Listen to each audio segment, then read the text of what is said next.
She brings wealth and health to her audience by tackling hot topics around substance use disorder, mental health and wellness. Her mission, vision, and goal are to help you heal from your past trauma, inspire you to transform your body, mind, and soul so you can live your best life. Your board-certified psychiatric mental health doctor, nurse practitioner, trauma care maestro, and media analyst, your life ambassador, best-selling author, TEDx talk speaker, CEO of Pool of Bethesda Psychiatric Health in Arizona. Let's all welcome Dr. Princess Fumi Hancock. Hello everyone, thank you so much for joining me today. My name is Dr. Princess Fumi Hancock. People know me as your global vision midwife. Others call me your compassionate underscore. Yeah, that's right. Your compassionate trauma care maestro.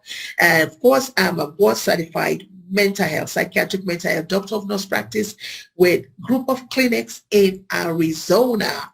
And of course, we do telepsychiatry too, so that's good. That's a good thing. So as we walk towards coming out of pandemic, right? America as a whole has dealt with a lot, and the world at large, really. With America, I think we're probably about 500 something thousand people, almost 600,000 people that we've lost. And I'm not even sure if there's anybody that I've not heard of, someone that they knew, that knew somebody, because for me, as a clinician, I've literally had people that have passed. Personally in my life, people that I've heard of, that I've known before, that I was called and said, oh, that person passed. So I've had to deal with that. And more importantly, I've had to deal with that with a lot of my patients right now that they've lost parents, they've lost children, they lost children. Yes, children, lost parents, lost grandparents. Lost a whole family wiped out.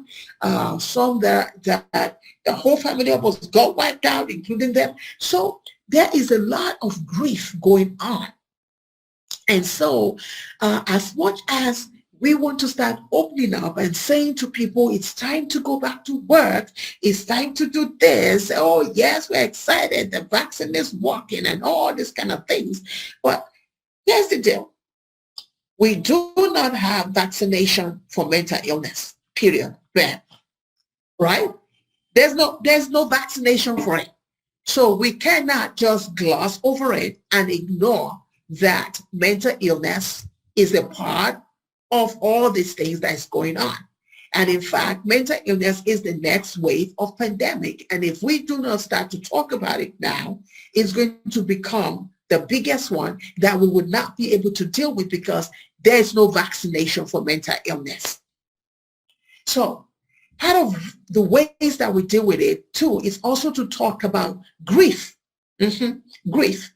Because how do you begin to deal with somebody who is depressed over all of this when you're not even acknowledging that they're grieving over the lost one, somebody that they lost, the loved one that they love. So today I wanted to talk about some tips for helping your friend, your loved one, cope with grief. Now, I don't know about you, right? I don't like it when people tell me, I understand, take heart, I understand, pray hard, think hard, do this hard, do that, all that kind of stuff. When I'm in pain, I don't appreciate it. I can tell you that much. And I've had series of times of my life where I've really been in pain. And when people tell me, oh, believe me, I understand, the first thing I want to say is, no, you don't. No, you don't, because everybody's situation is different. So how about just starting with that? Don't come at your friend or your loved one saying you understand, because no, you don't. Even within the family, if a family is grieving, if 2 or 3 people are grieving in the family, each person grieves differently, right?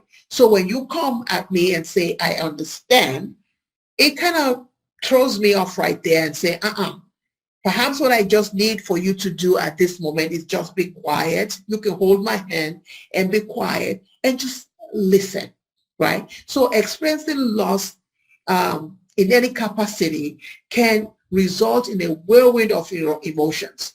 Like a mood swings. Today you feel you're good with it. Tomorrow it's something else. I can tell you, because when we lost my mother-in-law, I cried my eyes out. There are certain things that she gave us before she passed, right? And I'm looking at one of it in front of me right now, like a doll, like this dog. That's a doll.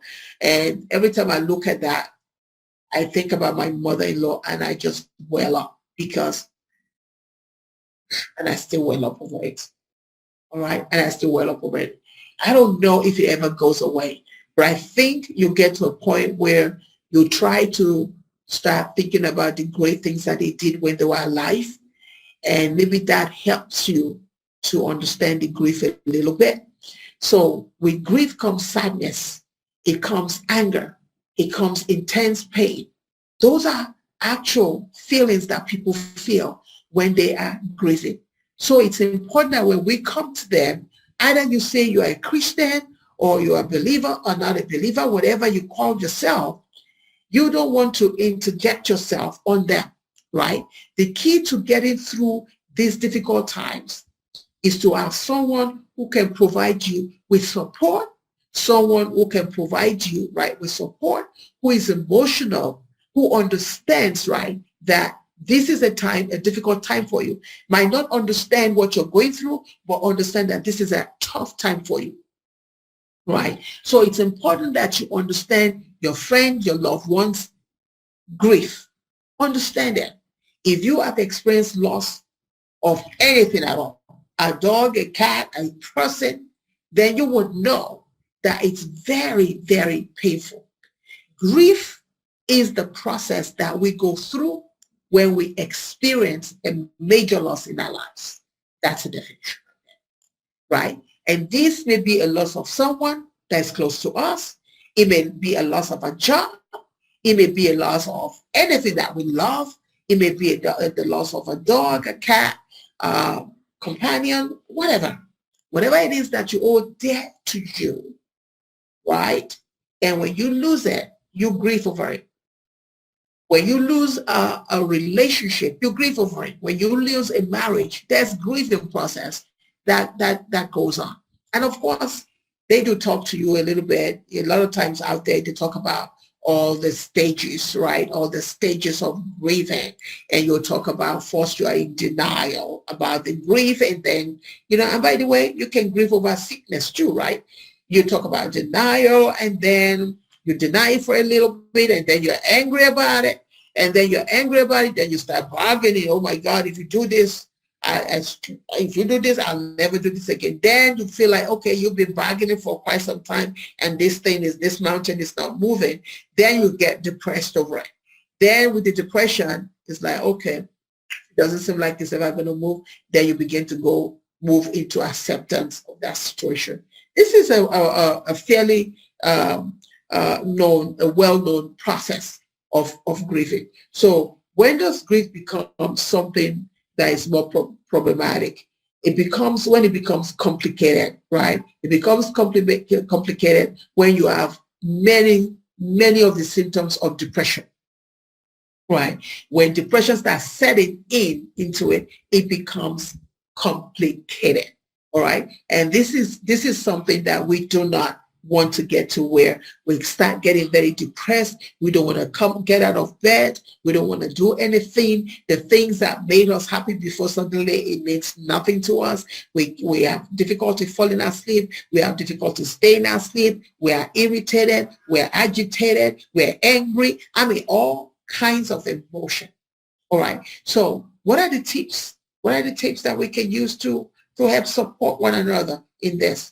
Reach out regularly to that person, right? All they just need to know is, how are you doing? Just that statement alone. How are you doing? And let them lead that conversation. Don't lead them through anything. Let them lead that conversation. All right. Find ways to help that person, right?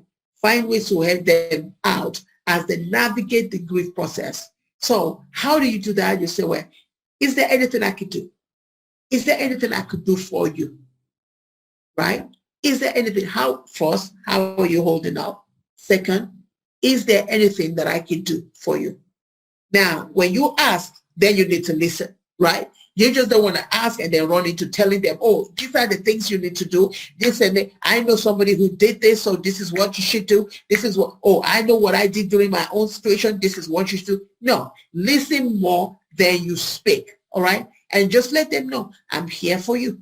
Whatever you need, I'm here for you. And of course, encourage them to do fun things that will help to take their mind away from that grief. I know this is a hard one because, there are times, depending on the stage that they're in, they don't want to deal with anything. They can't even see themselves going out to do anything without that person or without the dog. But it's important that we encourage them. And by encouragement, it says you are kind of nudging them, right? Would you like to go somewhere? If you want to go somewhere, would you like to go here? Would you like me to go with you? I could be your companion for you today. Would you like to? And if they say no, then don't back off. Don't push hard, but just back off, right? Then feel free to give your friend that space, right? Back off. Once you've done that, then you back off and you say, well, you know what? I will reach out to you later, but here's my number, here's this. You can call me anytime or whatever the case may be. I'm here for you. I want you to hear this. I am here for you. So when we can do all this, these are just tips that we can use to help those who are grieving. Until next time, be inspired, be motivated, be of sentimental value. Understand that you are the hero. You, my friend, you are the hero in your life story. Do not allow anybody to write your story in a funky way. Until next time, see you. Bye-bye now.